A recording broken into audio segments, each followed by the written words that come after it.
पता चला है कि जुपिटर पर बहुत सी अजीब और अनोखी चीजें हो रही हैं, जिनके बारे में हम नहीं जानते थे। जेम्स वेब स्पेस टेलीस्कोप से मिली पहली इंफ्रारेड इमेजेस को स्टडी किया गया और जुपिटर के मशहूर ग्रेट रेड स्पॉट के अंदर नए स्ट्रक्चर्स पाए गए हैं। एक तूफान जो इतना विशाल और शक्तिशाली है कि उसकी हवाएं 270 से 425 माइल्स पर आवर की स्पीड से चलती हैं, जो एक F4 टोर्नेडो से 3.5 गुना ज्यादा तेज है और इतना बड़ा है कि हमारी पूरी प्लैनेट को एक ही बार में निगल सकता है। जुपिटर का ग्रेट रेड स्पॉट एक विशाल तूफान है जो सदियों से घूम रहा है, लेकिन हाल ही में ये पाया गया है कि ये जबरदस्त तूफान उतना स्टेबल नहीं है जितना पहले लगता था। ये डगमगा रहा है, लगभग कांप रहा है और इसका साइज ऐसे बदल रहा है जो काफी हैरान करने वाला है। युग वचन की वीडियो में आपका स्वागत है। ग्रेट रेड स्पॉट सिकुड़ रहा है। ये पहले 24,000 माइल्स तक फैला हुआ था, लेकिन अब ये घटकर लगभग 10,000 माइल्स रह गया है। लेकिन ट्विस्ट ये है, ये सिर्फ लगातार छोटा नहीं हो रहा है, ये तूफान फैल रहा है और सिकुड़ रहा है, लगभग जैसे कि ये सांस ले रहा हो। और ये पूरी तरह साफ नहीं है कि ऐसा क्यों हो रहा है। ये डगमगाने वाली मोशन बहुत दिलचस्प है। इसका संबंध शायद इसके चारों ओर घूमती जंगली जेट स्ट्रीम्स और टर्ब्यूलेंस से हो सकता है। जुपिटर का एटमॉस्फेयर बहुत केओटिक है और वो सारी एनर्जी इस तूफान को अलग अलग दिशाओं में धकेल और खींच रही होगी। इसके अलावा जुपिटर बहुत ज्यादा इंटरनल हीट पैदा करता है, जो शायद इस बात पर भी असर डाल रही है कि तूफान कैसा बिहेव कर रहा है। बहुत समय पहले नहीं, एक पल ऐसा भी आया जब लगा कि तूफान के टुकड़े टूटकर अलग हो रहे हैं और बहकर दूर जा रहे हैं। इससे कुछ लोग सोचने लगे कि क्या ग्रेट रेड स्पॉट बिखर रहा है, लेकिन बात ये है, इस तूफान को बेहिसाब एनर्जी से ताकत मिल रही है, इसलिए ये जल्द ही कहीं नहीं जाने वाला है। हो सकता है इसका शेप या साइज बदल जाए, लेकिन ये दशकों, शायद सदियों तक यहीं रहने वाला है। ग्रेट रेड स्पॉट की हाल की ये डगमगाहट और साइज में बदलाव बस एक और याद दिलाता है कि जुपिटर कितना डायनामिक और अनप्रिडिक्टेबल है, और जो नई इमेजेस हम देखना शुरू कर रहे हैं वी गैस जाइंट के बारे में सभी प्रकार के रहस्यों यानी मिस्ट्रीज को उजागर कर रही हैं। मोडेस्टो कैलिफोर्निया की सिटीजन साइंटिस्ट जूडी श्मिट ने जेम्स वेब स्पेस टेलीस्कोप के डेटा का उपयोग करके जुपिटर की इन इमेजेस को प्रोसेस किया ताकि ओरिजिनल फोटोज को और बेहतर बनाया जा सके। नतीजे लुभावने थे। आप ऑरोरास को साफ साफ देख सकते हैं और दूसरी इमेज में गैस जाइंट के चारों ओर एक छोटा डेब्री रिंग और कुछ मून्स भी। इन इमेजेस की क्लैरिटी ने हमें जुपिटर के डायनामिक्स को स्टडी करने का मौका दिया, जो पहले कभी पॉसिबल नहीं था। जुपिटर का ऊपरी एटमॉस्फेयर प्लैनेट के मजबूत मैग्नेटिक फील्ड और नीचे के एटमॉस्फेयर के अलग अलग लेयर्स के बीच एक बाउंड्री का काम करता है। पोल्स पर शानदार ऑरोराज आयो से निकले वॉल्केनिक मटेरियल से जलते हैं, जो जुपिटर के मून्स में से एक है, जिसके बारे में हम थोड़ी देर में बात करेंगे। इक्वेटर के करीब एटमॉस्फेयर सूरज की रोशनी से आकार लेता है। चूंकि जुपिटर को पृथ्वी की तुलना में केवल 4% सूरज की रोशनी मिलती है, इसलिए लंबे समय से माना जाता था कि ये रीजन ज्यादातर एक जैसा दिखाई देगा। लेकिन जुलाई 2022 में वेब के नियर इंफ्रारेड स्पेक्ट्रोग्राफ ने अपने एडवांस्ड इंटीग्रल फील्ड यूनिट का उपयोग करके जुपिटर के ऊपर के एरिया को स्टडी करने के लिए जुपिटर को ऑब्जर्व किया। इसका गोल ये देखना था कि क्या ये रीजन उतना ही शांत था जितना सबने अनुमान लगाया था। इसके बजाय ऑब्जर्वेशंस ने कई हैरान करने वाले फीचर्स दिखाए। उस एरिया में गहरे आर्क्स और चमकदार धब्बे फैले हुए थे।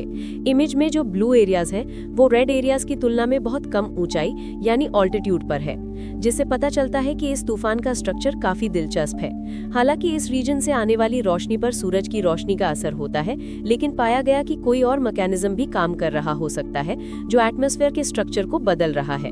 एक एक्सप्लेनेशन में ग्रेविटी वेव्स शामिल है, जो समुद्र तट पर लहरों के टकराने से पैदा होने वाली रिपल्स की तरह होती हैं। ये वेव्स, जो जुपिटर के अशांत एटमॉस्फेयर में गहरे से निकलती हैं, ऊपर की ओर ट्रैवल करती हैं और ऊपरी एटमॉस्फेयर के स्ट्रक्चर और इमिशंस को आकार देती हैं। दिलचस्प बात यह है कि इस तरह की वेव्स कभी-कभी पृथ्वी पर भी देखी जाती हैं, लेकिन वे जुपिटर पर वेब द्वारा देखी गई वेव्स की तुलना में बहुत कमजोर होती हैं। लेकिन कुछ और भी खोजा गया। जुपिटर के एटमॉस्फेयर में एक नया, पहले कभी ना देखा गया फीचर, प्लैनेट के इक्वेटर पर बादलों का बड़ा सफेद बैंड जो 3000 माइल से ज्यादा चौड़ा है और प्लैनेट के मेन क्लाउड डेक्स के ऊपर बैठा हुआ है। प्लैनेट के पार 320 माइल्स पर आवर की रफ्तार से घूमता हुआ पाया गया है, जो पृथ्वी के सबसे शक्तिशाली तूफानों से भी ज्यादा मजबूत है। लेकिन सिर्फ जेम्स वेब स्पेस टेलीस्कोप ही जुपिटर की कुछ अद्भुत इमेजेस नहीं ले रहा है। हमें ये नहीं भूलना चाहिए कि जूनो प्रोब ने 1.7 बिलियन माइल्स का आश्चर्यजनक सफर तय किया है और अभी भी प्लैनेट को स्टडी करने के लिए अपना जुपिटर मिशन जारी रखे हुए है। गैस जायंट के अपने 66th फ्लाईबाय पर इसने प्लैनेट और जुपिटर के कुछ मून्स की कुछ नई इमेजेस ली हैं जो बस कमाल की हैं। रॉ इमेज डेटा का उपयोग करते हुए जो पब्लिक के लिए ऑनलाइन उपलब्ध है, सिटीजन साइंटिस्ट्स ने विजिबल लाइट इमेजेस के कॉन्ट्रास्ट को बढ़ाकर प्लैनेट के रंगों की असाधारण रेंज और जबरदस्त विजुअल कॉम्प्लेक्सिटी को हाईलाइट किया और जुपिटर के तूफानी एटमॉस्फेयर के पेचीदा डायनामिक्स को उजागर किया। चमकदार और शक्तिशाली बैंड्स, घूमते हुए क्लाउड फॉर्मेशंस और वर्टेक्सेस जैसे कि साइक्लोन्स और हरिकेन्स अलग-अलग साइज और इंटेंसिटी के हैं। इनमें से कई इमेजेस में आप छोटे साइक्लोनिक स्टॉर्म्स की एक सीरीज देख सकते हैं जो आपस में जुड़े हुए लगते हैं। वास्तव में ये तूफान एक तरह का एटमॉस्फेरिक नेटवर्क बनाते दिख रहे हैं जो ये बताता है कि जुपिटर का एटमॉस्फेयर जितना कई लोगों ने सोचा था उससे भी ज्यादा इंटरकनेक्टेड और कॉम्प्लेक्स है। जुपिटर रहस्यों से भरा है, लेकिन इस प्लैनेट के 79 मून्स भी हैं और उनमें से सबसे बड़ा है गैनीमीड यानी जुपिटर 3। इस हबल टेलीस्कोप इमेज में आप देख सकते हैं कि ये मून कितना बड़ा है। गैनीमीड जुपिटर से लगभग 6,66,000 मील दूर ऑर्बिट करता है और ये कई कारणों से दिलचस्प है। जूनो प्रोब अभी भी जुपिटर और उसके मून्स को स्टडी कर रहा है और इसने हाल ही में गैनीमीड की कुछ नई इमेजेस ली हैं।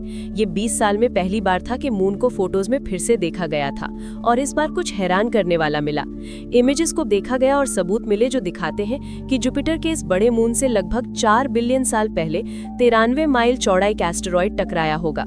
ये एक बहुत बड़ा स्पेस रॉक था जो 66 मिलियन साल पहले पृथ्वी से टकराने वाले चिकचुलुप मीटियोर से 10 से 15 गुना ज्यादा बड़ा है।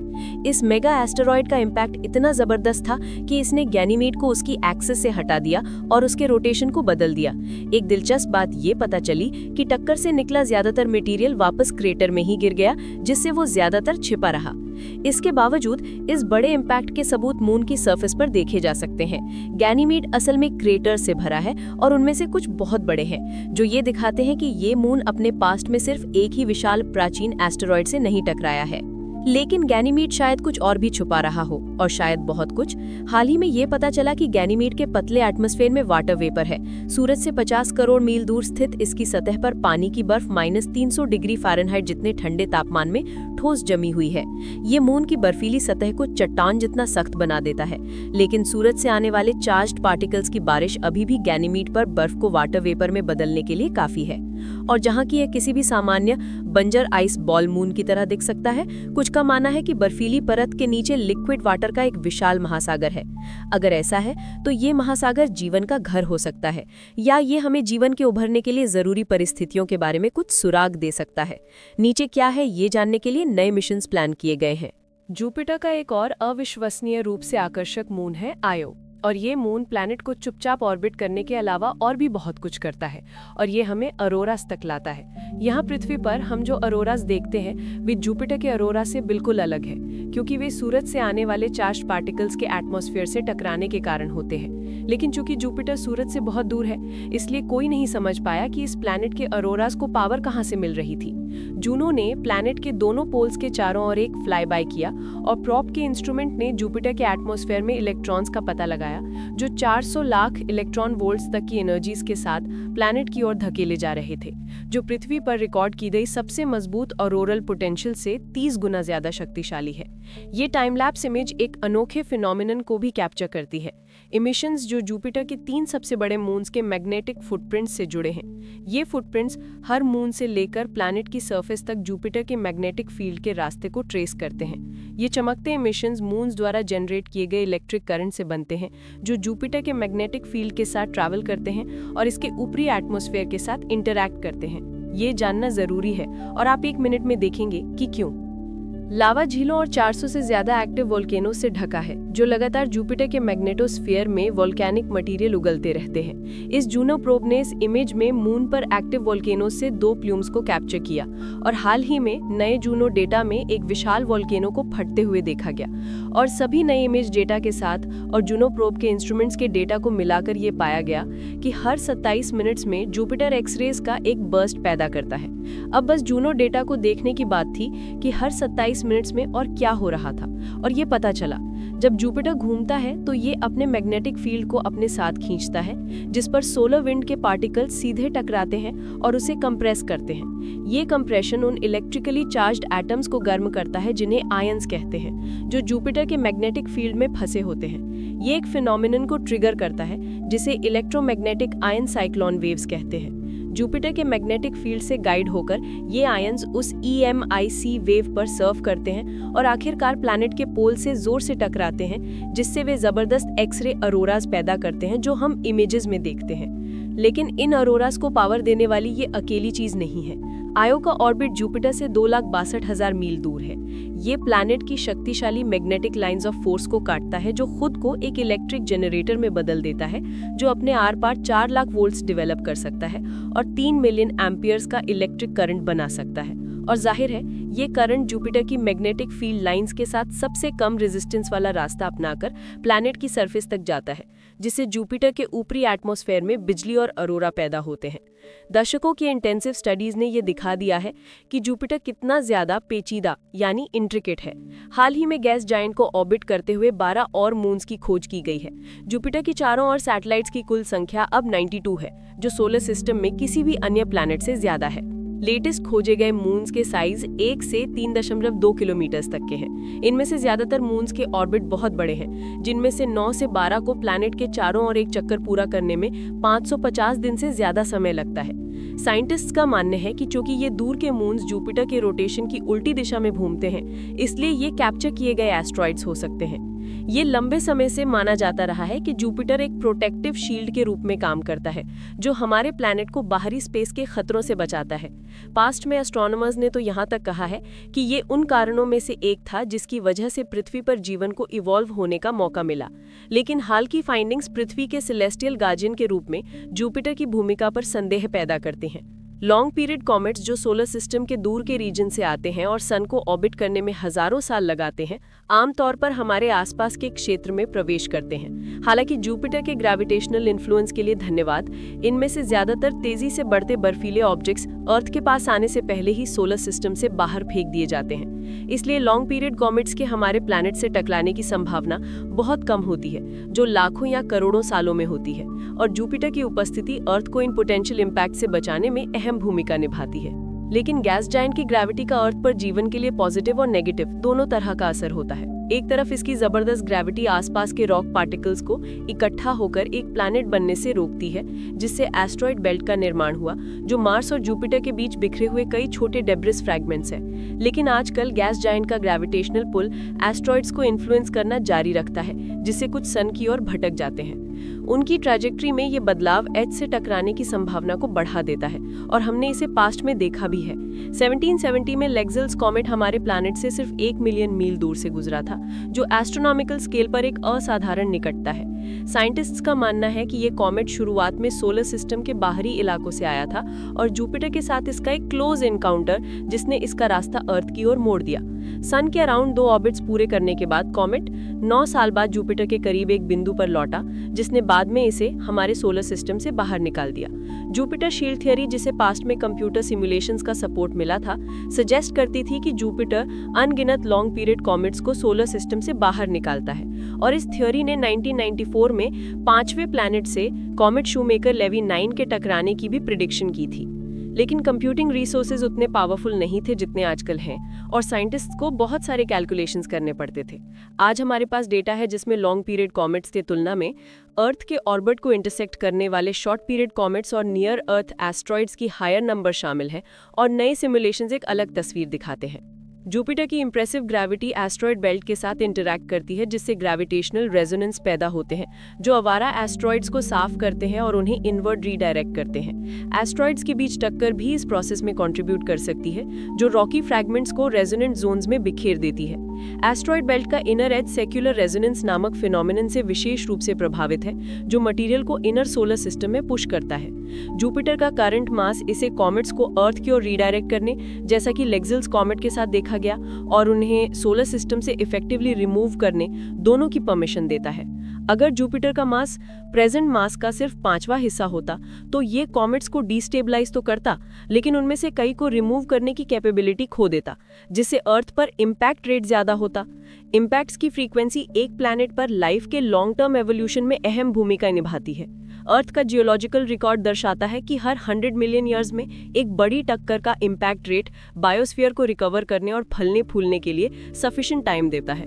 हालांकि एक हाई इम्पैक्ट रेट जो हर कुछ मिलियन ईयर्स में होता है प्लैनेट को तबाह कर सकता है, जिससे एक नए बायोस्फीयर के डेवलपमेंट में रुकावट आती है।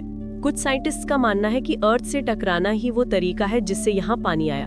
लेकिन जुपिटर पर पानी का क्या? जुपिटर पर वाटर वेपर पहली बार 1995 में डिटेक्ट किया गया था। ये खोज गलीलियो स्पेसक्राफ्ट द्वारा की गई थी, जिसने प्लैनेट और उसके मून्स के एक्सटेंसिव ऑब्जर्वेशंस और मेजरमेंट्स किए थे। गलीलियो स्पेसक्राफ्ट के onboard instruments, specially the near infrared mapping spectrometer, ने अपने क्लोज फ्लाईबाय के दौरान प्लैनेट के एटमॉस्फेयर में वाटर वेपर की प्रेजेंस का पता लगाया था। लेकिन रीसेंट डेटा से पता चलता है कि जुपिटर के इक्वेटर के ऊपर एटमॉस्फेयर का लगभग 0.25% पानी है। हालांकि ये सुनने में ज्यादा नहीं लगता, लेकिन एक्चुअली में ये पानी की बहुत बड़ी मात्रा है। जुपिटर, जो शायद हमारे सोलर सिस्टम में बनने वाला पहला प्लैनेट था, में बड़ी मात्रा में गैस और डस्ट है जो सन का हिस्सा नहीं बन पाया।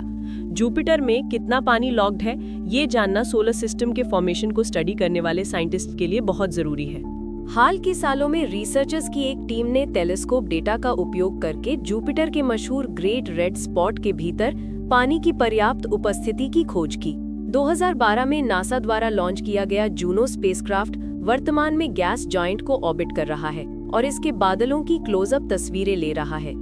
एडवांस्ड इंस्ट्रूमेंट से लेस स्पेसक्राफ्ट ने अब जुपिटर पर पानी के और भी ज्यादा सबूत सामने रखे हैं। चूंकि ये विशाल गैस जायंट हमारे सोलर सिस्टम के अन्य सभी प्लैनेट्स के कंबाइंड मास से 2 गुना से ज्यादा मास रखता है, इसलिए इतने बड़े प्लैनेट पर पानी का छोटा सा फ्रैक्शन भी एक सिग्निफिकेंट क्वांटिटी होगी, जो अर्थ पर पाए जाने वाले पानी की मात्रा से कहीं ज्यादा है। गैस जॉइंट के एटमॉस्फेयर में पानी ही वो कारण है कि जुपिटर में भी अर्थ की तरह 100 गुना ज्यादा चमकदार बिजली और अजीबोगरीब ओले देखने को मिलते हैं। प्लैनेट के वाटर क्लाउड्स में पहले भी लाइटनिंग डिटेक्ट की गई है, जहां पानी की बूंदें water droplets electrically charged ice crystals से टकराती हैं। लेकिन जूनो स्पेसक्राफ्ट ने एटमॉस्फेयर में ज्यादा ऊंचाई पर भी धुंधली लाइटनिंग देखी है, जहां तापमान लगभग -87 डिग्री सेल्सियस तक गिर जाता है, जो पानी के लिक्विड स्टेट में रहने के लिए बहुत ठंडा है। तो ऐसी परिस्थितियों में लाइटनिंग कैसे होती है? इस रहस्य का जवाब अमोनिया में छिपा है, जो जुपिटर के एटमॉस्फेयर में एक असाधारण कंपोनेंट है जो नेचुरल एंटी फ्रीज का काम करता है। ऊपरी एटमॉस्फेयर में water ice crystals ammonia vapours के साथ मिल जाते हैं और पिघल जाते हैं। ये वाटर अमोनिया ड्रॉपलेट्स फिर नीचे से आने वाले अतिरिक्त आइस क्रिस्टल्स से टकराते हैं, जिससे एक इलेक्ट्रिकल चार्ज पैदा होता है जो लाइटनिंग जनरेट करता है। अमोनिया आइस क्लाउड्स के नीचे अमोनिया वाटर ड्रॉपलेट्स लगातार बढ़ते रहते हैं जब तक कि वे हवा में लटके रहने के लिए बहुत भारी नहीं हो जाते और पृथ्वी पर हमारे यहाँ जैसे बड़े ओले यानी हेलस्टोन्स की तरह दिखते हैं। साइंटिस्ट का मानना है कि ये मशबॉल जैसे ऑब्जेक्ट्स जुपिटर के एटमॉस्फेयर में और गहराई तक उतरते जाते हैं। लेकिन अब चलिए जुपिटर की सबसे भीतरी परतों यानी इनरमोस्ट लेयर्स में और गहराई तक चलते हैं। पहले ये माना जाता था कि हमारे सोलर सिस्टम की विशाल दुनिया यानी जायंट वर्ल्ड्स सभी में एक चट्टानी कोर यानी रॉकी कोर होता है। ये एक बहुत लंबे समय तक एक्सेप्टेड थ्योरी थी, लेकिन हाल ही में साइंटिस्ट ने इस थ्योरी पर संदेह करना शुरू कर दिया है। जूनो के ऑर्बिट डेटा का उपयोग करके साइंटिस्ट्स अभी भी स्टडी कर रहे हैं कि जुपिटर के अंदर मैटर कैसे डिस्ट्रीब्यूटेड है, और हाल की खोजों ने गैस जायंट के कोर के भीतर छिपे एक अप्रत्याशित रहस्य का खुलासा किया है। जुपिटर के कोर में अर्थ की तुलना में बहुत ज्यादा हाई प्रेशर्स होते हैं और तापमान 20,000 डिग्री सेल्सियस जितना गर्म होता है। इन कंडीशंस को समझने के लिए साइंटिस्ट लेबोरेटरी में प्लैनेट के प्रेशर्स की नकल करने के लिए पावरफुल लेजर्स का उपयोग करके सैंपल्स को कंप्रेस करते हैं। यूनिवर्सिटी ऑफ रोचेस्टर में centre for matter of atomic pressures इस रिसर्च में सबसे आगे है। जुपिटर के कोर में मटेरियल्स की डेंसिटी उनकी कॉम्पोजिशन और फिजिकल प्रॉपर्टीज पर डिपेंड करती है, और हाल ही में साइंटिस्ट ने पाया है कि जुपिटर का कोर इतना कॉम्पैक्ट नहीं है जितना उन्होंने सोचा था।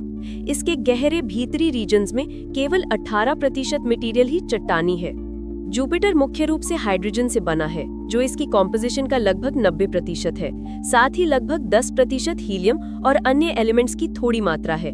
इस गैस जायंट की आउटर लेयर्स में हाइड्रोजन एक रंगहीन और पारदर्शी गैस के रूप में मौजूद है, उसी रूप में जैसे ये हमारे प्लैनेट पर मौजूद है।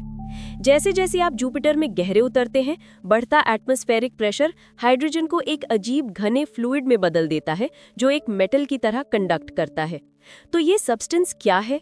जुपिटर के कोर की ओर लगभग 10% रास्ते पर इसकी रेडियस के साथ हाइड्रोजन गैस का विशाल वॉल्यूम, जो प्लैनेट के एटमॉस्फेयर को बनाता है, एक यूनिक फॉर्म में कंप्रेस हो जाता है, जिसे लिक्विड मेटल हाइड्रोजन कहा जाता है।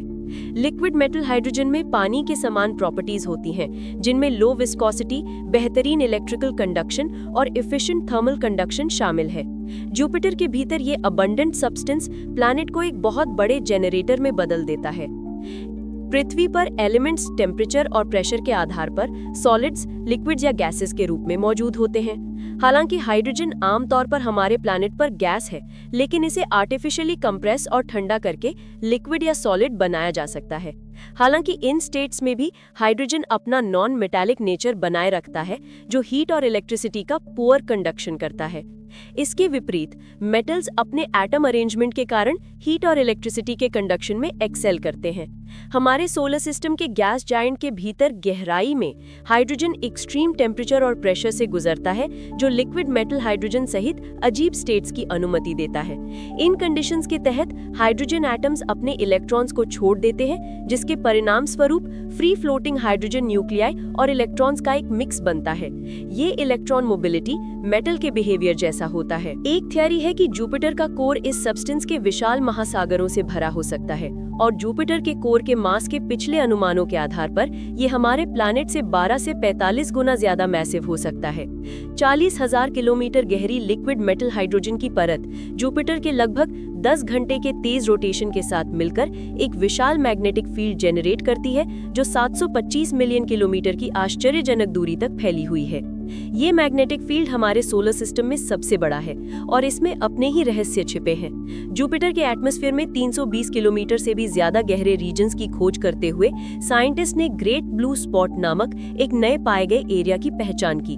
इसे जुपिटर के ग्रेट रेड आई स्टॉर्म से कंफ्यूज न करें। रिसर्चर्स जानते थे कि जोवियन मैग्नेटिक फील्ड कॉम्प्लेक्स था, लेकिन उन्हें इस बात का अंदाजा नहीं था कि यह कितना अजीब था और इसका ग्रेट ब्लू स्पॉट से कुछ लेना देना था। जोवियन मैग्नेटिक फील्ड अर्थ के मैग्नेटिक फील्ड से 20,000 गुना ज्यादा मजबूत है, लेकिन अब साइंटिस्ट ने पाया है कि इसकी स्ट्रेंथ अस्थिर है। अर्थ के डाइपोलर मैग्नेटिक फील्ड के विपरीत गैस जायंट का मैग्नेटिक फील्ड नॉर्दर्न हेमिस्फीयर में एक बड़े एरिया से निकलता है और साउथ पोल के पास री एंटर करता है। रिसर्चर्स ने इक्वेटर के ठीक दक्षिण में एक concentrated region great blue spot की भी पहचान की। ये इक्वेटर के पास स्थित एक दूसरे जोवियन साउथ पोल जैसा है। सदियों से चल रहे इस विशाल तूफान का कारण शायद एटमॉस्फेयर में अमोनिया की हाई कॉन्सेंट्रेशन की उपस्थिति है। ग्रेट ब्लू स्पॉट में मैग्नेटिक फील्ड्स की इंटेंसिटी में हर साल 1% तक का उतार चढ़ाव होता है, जो विभिन्न रीजन्स में मजबूत और कमजोर होती रहती है। 2025 में एक्सटेंडेड जूनो मिशन के अंत तक साइंटिस्ट के पास अपनी हाइपोथेसिस को इवैल्यूएट करने के लिए पर्याप्त सबूत होंगे। जैसे जैसे रिसर्च जारी है, हम गैस जायंट के बारे में नए रहस्यों का सामना करने जा रहे हैं। क्योंकि ग्रेट ब्लू स्पॉट और ग्रेट रेड स्पॉट एक ही लैटिट्यूड पर स्थित हैं, इसलिए ये संभव है कि दोनों फिनोमेना किसी न किसी तरह से जुड़े हुए हों। गैस जायंट्स को आमतौर पर उनके हाई टेम्परेचर्स के लिए जाना जाता है, खासकर उनके ऊपरी एटमॉस्फेयर्स में। हमारे सोलर सिस्टम में ऐसे 2 जायंट्स हैं, सैटर्न और जुपिटर। हालांकि जुपिटर का टेम्परेचर अपने पूरे स्ट्रक्चर में लगातार हाई नहीं रहता है। सोलर सिस्टम का सबसे बड़ा प्लैनेट ज्यादातर अपने अर्थ के आकार से 2 गुने बड़े विशाल तूफान ग्रेट रेड स्पॉट के लिए जाना जाता है। लेकिन गैस जायंट पर अन्य स्पॉट्स भी हैं। ग्रेट कोल्ड स्पॉट लगभग उतना ही बड़ा है और साइंटिस्ट्स सालों से इस फिनोमेनन को ऑब्जर्व कर रहे हैं। अपने सबसे बड़े आकार में ये स्पॉट लगभग 12,000 बाई 24,000 किलोमीटर्स चौड़ा है। लेकिन मशहूर रेड स्पॉट के विपरीत ये दिलचस्प एटमॉस्फेरिक फीचर अपने आसपास के सराउंडिंग्स की तुलना में सिग्निफिकेंटली ठंडे टेम्परेचर्स के रीजन के रूप में खड़ा है, जो आसपास के एटमॉस्फेयर से लगभग 200 डिग्री ठंडा है। ग्रेट कोल्ड स्पॉट अस्थिर यानी वॉलेटाइल है, जो समय समय पर गायब होता और फिर से प्रकट होता रहता है। साइंटिस्ट्स ने पाया है कि इस फिनोमेनन की पुनरावृत्ति यानी रेकरेंस जुपिटर के ऑरोरास द्वारा ट्रिगर होती है। इस कोरिलेशन के कारण स्पॉट की एज लगभग जुपिटर के पोलर लाइट्स के बराबर है, जो हजारों सालों में है। जुपिटर के ऑरोरास जबकि अर्थ के ऑरोरास के समान पोल्स के पास प्लैनेट के साथ इंटरैक्ट करने वाले चार्ज्ड पार्टिकल्स द्वारा उत्पन्न होते हैं। हालांकि गैस जायंट के पोलर लाइट्स ज्यादा स्टेबल और इंटेंस होती हैं क्योंकि उन्हें अपने मून्स और सन दोनों से पार्टिकल्स मिलते हैं। न्यू फाइंडिंग्स बताती हैं कि ये ऑरोरास जुपिटर के एटमॉस्फेयर में एनर्जी ट्रांसफर करते हैं, जिससे ऊपरी और निचले रीजन्स के बीच टेम्परेचर डिफरेंस पैदा होता है। ये टेम्परेचर कॉन्ट्रास्ट एक घूमता हुआ वॉर्टेक्स बनाता है, जिसके परिणाम स्वरूप एक ठंडा पैच बनता है जो ऑरोरा और उसके सराउंडिंग से अलग होता है। अर्थ भी इसी तरह के इफेक्ट्स को अनुभव करती है। हालांकि फैक्टर्स का कॉम्बिनेशन, जैसे कि जुपिटर का रोटेशन जो हीट को स्पेसिफिक एरियाज में बनाए रखने में मदद करता है, और इन इवेंट्स की बदलती नेचर हमारे प्लैनेट पर पोलर लाइट्स की अकरेंस को कम कंसिस्टेंट बनाती है। गैस जायंट के बारे में एक और खोज ये हुई कि आम धारणा के विपरीत जुपिटर असल में सन को ऑर्बिट नहीं करता है। जुपिटर और सन के बीच ग्रेविटी का सेंटर खुद सन के भीतर नहीं रहता है, बल्कि सन की सरफेस के ठीक ऊपर एक स्पेसिफिक पॉइंट पर मौजूद होता है। स्पेस में जहां एक छोटी ऑब्जेक्ट एक बड़ी ऑब्जेक्ट को ऑर्बिट करती हुई दिखती है, वहीं दोनों ऑब्जेक्ट्स असल में एक कंबाइंड सेंटर ऑफ ग्रेविटी के चारों ओर ऑर्बिट करती हैं। अर्थ और सन पर विचार करें उदाहरण के लिए, इस मामले में सेंटर ऑफ ग्रेविटी बड़ी ऑब्जेक्ट के सेंटर के इतना करीब है कि इसका इम्पैक्ट शायद नोटिसेबल ही नहीं होता है। बड़ी ऑब्जेक्ट गतिहीन यानी मोशनलेस दिखाई देती है, जबकि छोटी ऑब्जेक्ट उसके चारों ओर एक परफेक्ट सर्कुलर पाथ बनाती हुई दिखती है। यही तब होता है जब इंटरनेशनल स्पेस स्टेशन अर्थ को ऑर्बिट कहता है। अर्थ और ISS दोनों अपने शेयर्ड सेंटर ऑफ ग्रेविटी के चारों ओर ऑर्बिट करते हैं, भले ही हमारा प्लैनेट पूरी तरह से स्टेशनरी लगता है, जबकि ISS अर्थ को परफेक्ट सर्कल्स में ऑर्बिट करता हुआ दिखाई देता है। ये प्रिंसिपल आमतौर पर हमारे सोलर सिस्टम के ज्यादातर प्लैनेट्स के लिए सही है। यहाँ तक कि सैटर्न का भी स्पेस में सन की पोजीशन पर नेग्लिजिबल इन्फ्लुएंस है। लेकिन जैसे जैसे दो ऑब्जेक्ट के बीच मास का अंतर कम होता जाता है, सब कुछ बदल जाता है। जुपिटर के मामले में इसका विशाल साइज, सेंटर ऑफ मास जिसे बैरी सेंटर कहा जाता है, को सन के सेंटर से 1.07 सोलर रेडियाई दूर, सन की सरफेस से लगभग 7% सोलर रेडियस ऊपर मौजूद होने का कारण बनता है। इसका मतलब है कि सन और जुपिटर दोनों स्पेस में इस खास पॉइंट के चारों ओर ऑर्बिट करते हैं। हमारे पूर्वज जुपिटर के राक्षसी साइज को जानते थे। गैस जायंट का मास सोलर सिस्टम के अन्य सभी प्लैनेट्स के कुल मास का 2.5 गुना है और अर्थ के मास का 317.8 गुना है। जुपिटर का वॉल्यूम हमारे प्लैनेट से 1300 गुना बड़ा है। लेकिन आज हमारे पास एडवांस टेक्नोलॉजीज हैं जो हमें गैस जायंट के बारे में सिर्फ साइज और मास से ज्यादा जानने में मदद करती है। और एस्ट्रोनॉमर्स जुपिटर की स्टडी पर बहुत ध्यान देते हैं, क्योंकि हमारे प्लैनेट का भविष्य इस पर निर्भर करता है। हमारे पास जो लेटेस्ट डेटा है वो दिखाता है कि अभी प्लैनेट के साथ कुछ अजीब हो रहा है। जुपिटर को एस्ट्रोनॉमर्स द्वारा सोलर सिस्टम का सुपर वैक्यूम क्लीनर माना जाता है, क्योंकि उसकी जबरदस्त ग्रेविटी वेल है और वो इनर सोलर सिस्टम में जहां ऑर्बिट करता है। गैस जायंट ने एस्ट्रॉइड से कुछ बड़े इम्पैक्ट्स झेले हैं जो पास्ट में अर्थ से टकरा सकते थे, जैसे शूमेकर लेवी 9 जो 1994 में टुकड़ों में टूटने के बाद जुपिटर से टकराया था। लेकिन प्लैनेट की ग्रेविटी हमेशा हमारी रक्षा नहीं करती है। वीनस के साथ ये अर्थ के क्लाइमेट को इन्फ्लुएंस करता है। हर 405,000 ईयर्स में अर्थ, वीनस और जुपिटर के बीच ग्रेविटेशनल फ्लक्चुएशंस हमारे लिए असामान्य रूप से ठंडी सर्दियां और गर्मियां लाते हैं। सूखा गंभीर हो जाता है और बारिश बाढ़ का कारण बनती है। रिसर्चर्स कहते हैं कि हम अभी इस साइकिल के कहीं बीच में हैं, और अगर जुपिटर पर कुछ गलत होता है तो ये अर्थ को बड़े पैमाने पर प्रभावित कर सकता है। तो जुपिटर के साथ क्या अजीब हो रहा है?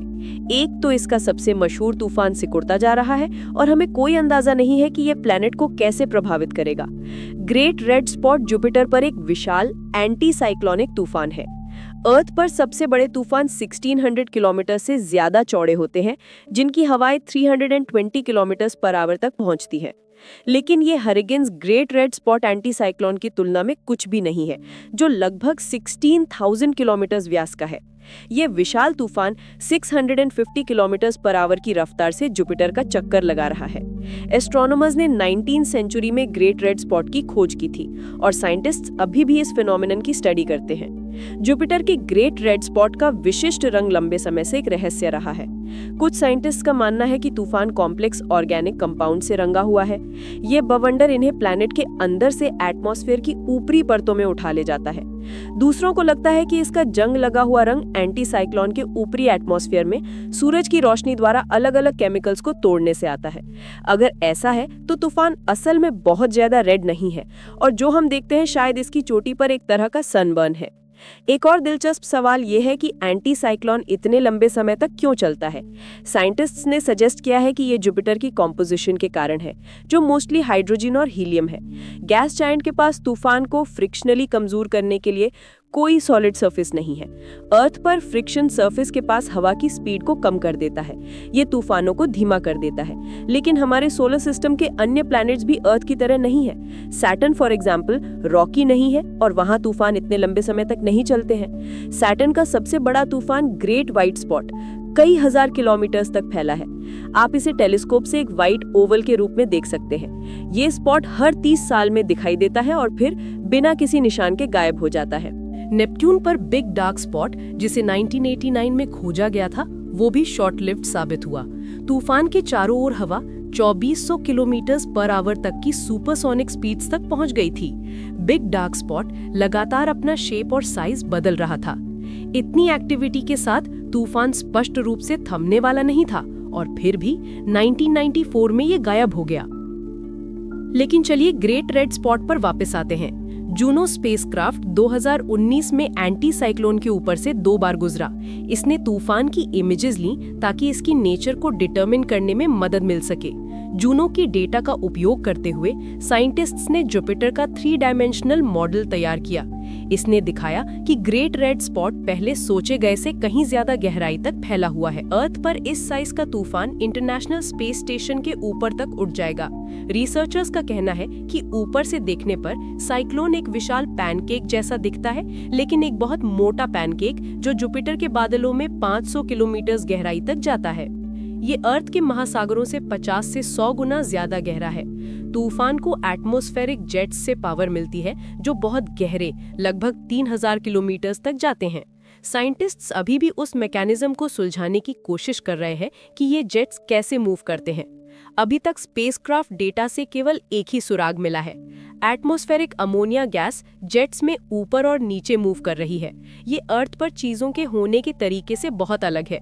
हमारे प्लैनेट पर एटमॉस्फेरिक फिनोमेना काफी हद तक पानी, बादलों, कंडेंसेशन और सनलाइट द्वारा संचालित होते हैं। ये वही है जो हम शायद ग्रेट रेड स्पॉट के अंदर देखते अगर हम वहां पहुंच पाते। वहां ग्रेविटी बहुत ज्यादा इंटेंस होती।